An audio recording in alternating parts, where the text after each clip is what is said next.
Hello, this is just a quick video review for Assassin's Creed Origins on the PS4.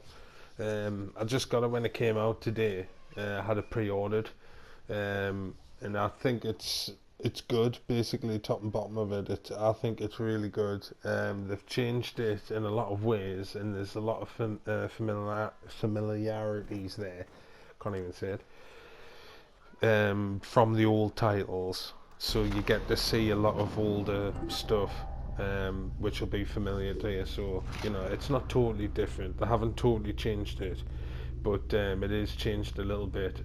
Like here's the see how you've got your inventory layout there. You can dual wield two bows. Not dual wield, sorry. You can have two bows that you can flip through, and you can have two melee weapons which you can flip through. That's the two top slots. You've got your outfit, your ride, like your camel or your horse or whatever. You've got your shield, and you've got your torch, and then these three little boxes at the bottom that I'm clicking on at the moment, they're your crafting skills, so you can upgrade your armor and your, stuff like that. So it's, you know, and plus I think everybody knows this now, but when you say you find, I like that mace in particular, I can just keep that mace for as long as I want and just keep upgrading it, that particular weapon. So if you come across a nice weapon that you like the play style or you like things about it, you can just keep it. So it doesn't force you to like change your weapon all the time because it's a higher level. I mean, obviously you will get weapons where, you know, they're instantly a lot higher, so you will want to just use that instead. But I'm just saying, like, if you come across a fighting style or something that you like, a weapon which suits the way you play, then you've got the option just to keep doing it up. And that's your skill tree that you just seen there, and that's just all your abilities and stuff. Look how big the map is, and this is literally when I first had a chance to like press pause and look at the map. So this is when it opens up the game. This is how big it is. So you can see how huge the world is. And this is where it's you've got these like little tombs. Well, I'm saying little, I mean the entrances are only little sometimes, and you come inside and it's a massive tomb underground like this. And I mean, look at the graphics. I've changed the brightness because I had the brightness up too high, I think, on my telly, so I've changed it, and I've changed the contrast on the game, so now it's actually pitch black when you're underground like this, so you need your torch to have a look around. So I was playing with the curtains closed because, as you can see, it's very low visibility, but that's what it would be like. It's daft, it's cheating really if you have your brightness right up so it looks like just the daytime even when it's at night. It's just, you know, it adds to the authenticity of it if it's you're playing in the pitch black and shit like that. So anyway, that's what I like, and I've only got the difficulty on hard, sorry, on normal. I haven't got it on hard because I wanted to just see what it was like first, because obviously it's like Dark Souls, the fighting now, it's not like just turn-based like it used to be. It's actually where you're fighting on the fly. You've got to keep moving, dodging out the way and shit like that. So the combat's a lot better, and this is the first time you got a chance to get on your you get on a camel and ride around, and just look at the draw distance, look at the how far you can see. That's why I headed up this hill, because I wanted to see the graphics. There, look at the look at this, look at the graphics, and plus this is only just a little bit of the like, this is just the little city that you come across, the first one. And once you come across that, that's where you first, like, when I showed you the map there, it shows you the it shows you like how that little yellow section that was available. In this bit, you see how if you hold X like that, then it'll follow the current road that you're on, the current path. So if you stick of pressing forward, because you can't actually sprint in a horse or on a camel, you just have to like push forward, and just that's as fast as it goes like this. This is top speed. So if you hold X, then it'll just keep you on that path, a bit like Red Dead Redemption, where you just follow the path and it'll just ride automatically, but you don't need to hold any buttons after that. It just does it until you click it off. But you have to be careful because it will follow the path, and the path might snake. You might want to go like to the right, and then the camel will automatically just go to the right, or something like that. You know, like, or they'll go the opposite way wherever you want. So you've got to keep an eye on it, because you can become Siri the eagle, and or whatever it's called. Siri. It's not called Siri. It's Sanu or something, or Sinu. And your camel and your bloke's like riding along the path, and then you can go up into the eagle, and you can control the eagle, and the bloke's still running on the path, and you can keep an eye on him if you've got a long way to go, and you can scout ahead and look shit. So they've improved it lots on this, I think, now. The way it handles, and the way it plays as well as an Assassin's Creed game. Like, you see that big white tower there?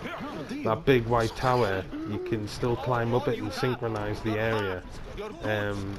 But that's not the only way to do it, kind of thing. You've got the bird now, so you can do it, you know, like on your own terms. It's just they've opened it up, and like I say, the huge map, and everything's available to you straight away. Like, there's no, it's obviously you come into like restricted areas and stuff where all the guards are like a higher level than you, like they're on level 12 and shit like that, and you're only on level 5, so you've got no chance of fighting them.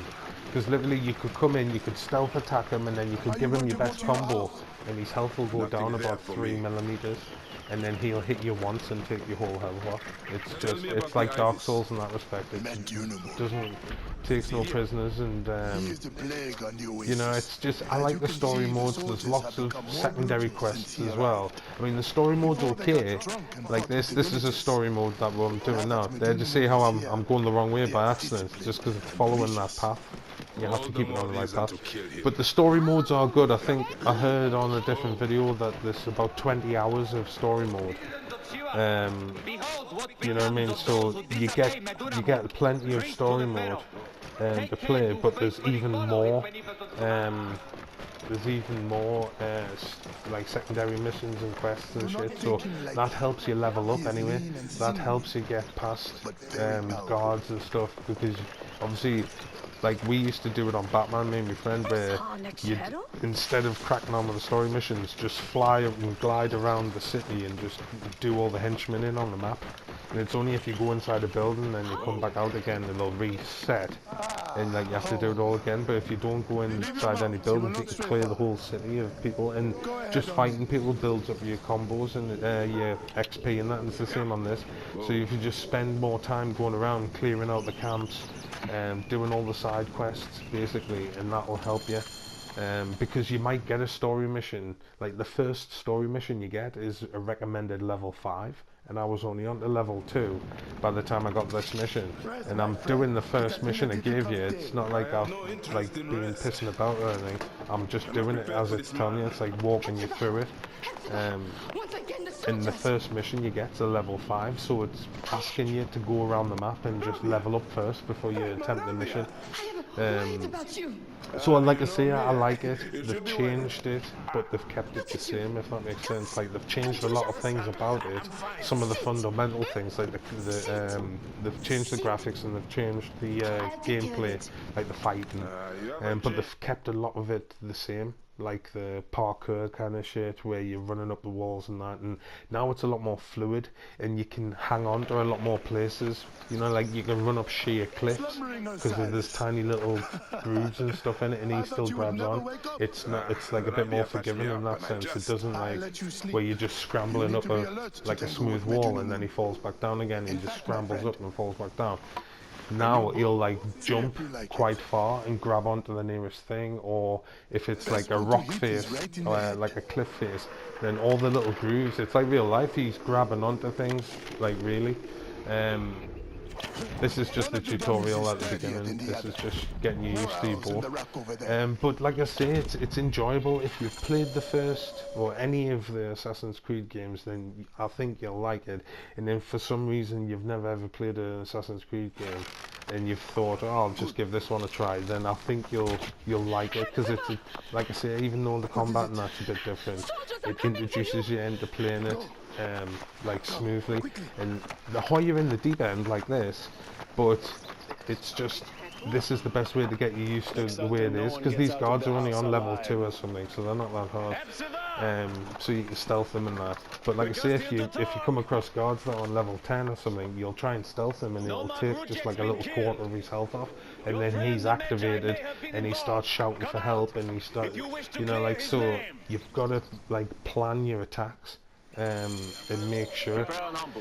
But look at the graphics, I mean, and plus I went on to Uplay, you know, like Ubisoft's like little thing that you've got to go on to, and I had 40 credits from 40 Uplay coins from thingy, so I've bought a special shield, and I've bought, what else did I buy? I bought a shield, and I bought a sword, I think. I bought some outfits, you know what I mean? So there's things you can buy on the Ubisoft Uplay thing. If you're already a member, then you might have coins left over. Because it's any Ubisoft game, really. It doesn't have to be an Assassin's Creed game. It could be Uncharted or something like that. Not Uncharted, that's Naughty Dog. What am I thinking of? Oh, I don't know, I can't remember. But like I say, it's mint. I really like it. It's they've improved it. It is a bit glitchy sometimes, but that's only because it's, you know, you can't expect that any game nowadays has got glitches on it. So that's it, really. It's a positive review for once. So just go and get it if you like Assassin's Creed. So that's it. See you there.